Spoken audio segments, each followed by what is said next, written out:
your favorite recent works of Uematsu-san. Favorite recent?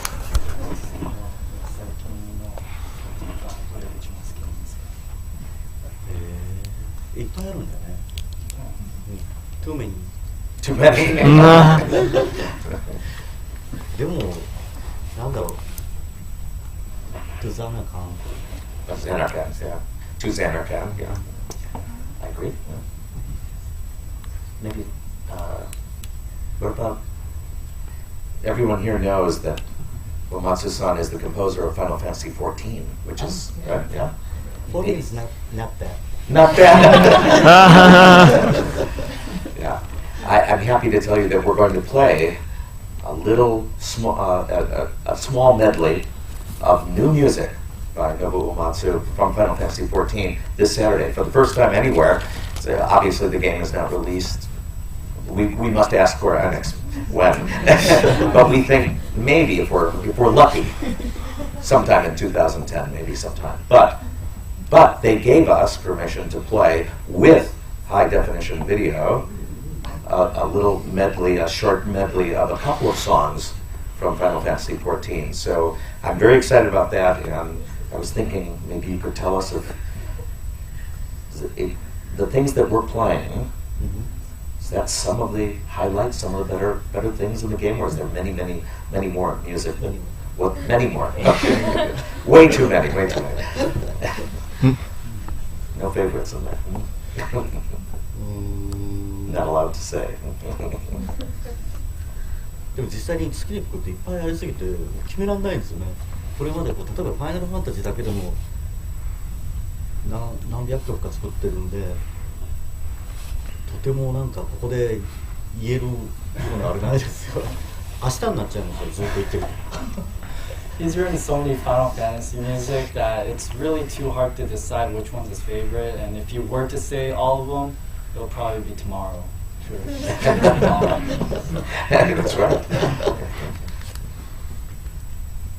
So for the next 20 minutes, we'd like to open up the questions to the audience. So if any of you have questions you would like to ask, please raise your hand, and me and Kevin will call on you.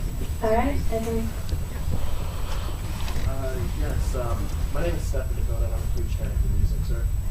But I think all of us are really happy to hear about all the Final Fantasy music. But I kind of want to take another angle. Lost Odyssey. I'm a huge fan of the Lost Odyssey soundtrack, and I just wanted to know what were your feelings on it, how much work you put into it, like a small overview, like how you feel like it. It's a masterpiece. ロストオデッセイはすごく、自信がありましたよ。自信がある作品ですよ、音楽は。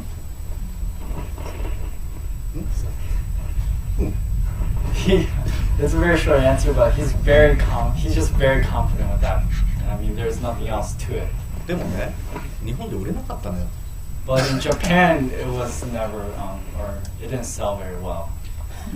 本当はロストオデッセイだけのコンサートやりたいんだけど、ゲームが売れてないからね。He really wants to do a concert just for Lost Odyssey, but since the game didn't sell very well, he's not able to. そうそう。アメリカだとできるかな。He says, do you think if he did it in the United States, you think it will sell out? I absolutely. I think so.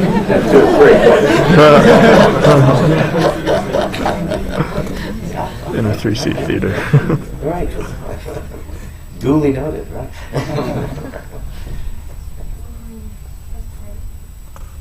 Back of the round. About Blue Dragon, especially the boss theme, what made you decide to add lyrics to the boss theme in Blue Dragon, and why did you cast Ian Gillian as singer? Ian Gillian.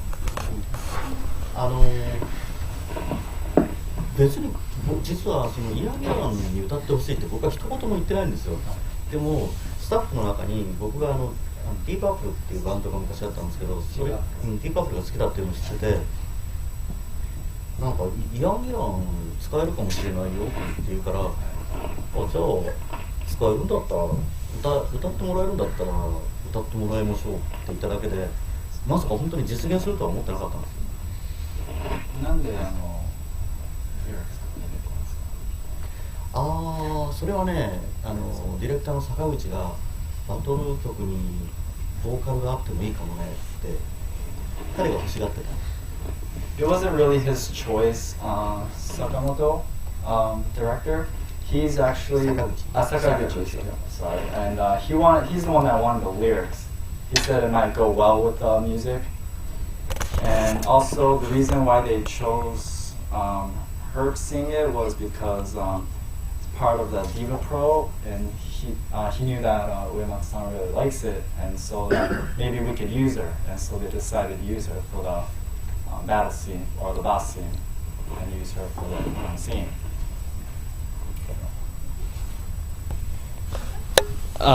This is Mr.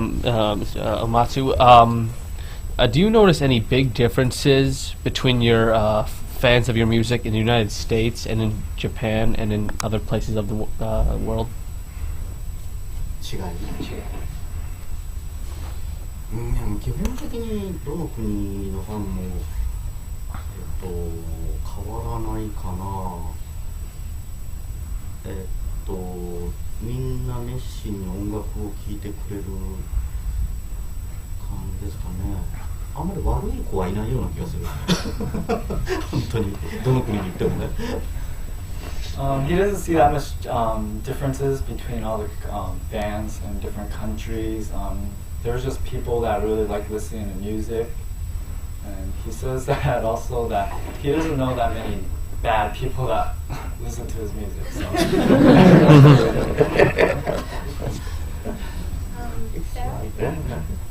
This is directed to both Mr. Roth and Uematsu-san.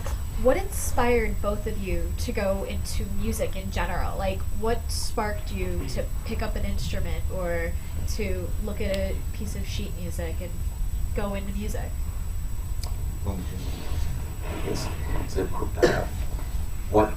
What inspired us to go into a music career? For me, I can tell you that there's nobody in my family that was in music prior to that, so it wasn't an uncle or an aunt or a grandparent that might have been a model or something like that. I don't know. I mean, I frankly just picked up the violin because I either saw it on a concert or I saw somebody playing it, I suppose, at some point, but at 7 or 8 years old is when I started studying violin, and it stuck. I have no idea why. Frankly, I mean, that's the honest answer. I was a concert violinist for, 30 years or something like that, and have a bachelor's and master's from Northwestern in violin performance, as a matter of fact.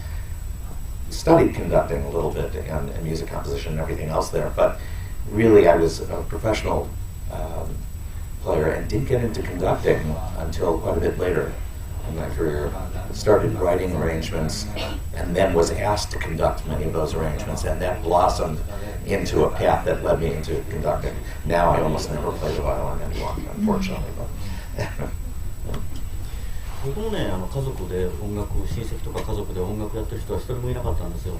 で、僕も全然音楽に縁のない子供時代を過ごしたんですけど、やっぱりある程度の年になると、ロックとか憧れるじゃないですか。で、その時にギターでコードってありますよね。C とか F とかです。3つコードを押さえられたらロックンロールができるっていうことが分かって、もうなんか音楽がすごく身近になったんですよね。で、それでなんか友達なんかとバンド組んで遊んでるうちに気がついたら50歳になってましたよ。During his childhood, he's never, no one in the family is just like Arnie Roth, played a musical instrument. He lived a childhood without any music really, until he got to about maybe high school. He really liked rock, just like most teenagers nowadays.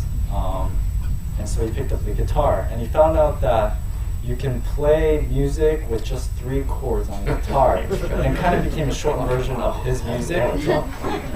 And he decided to form a band with his friends, and they just started playing, and then as soon as he knows it, he's 50 years old.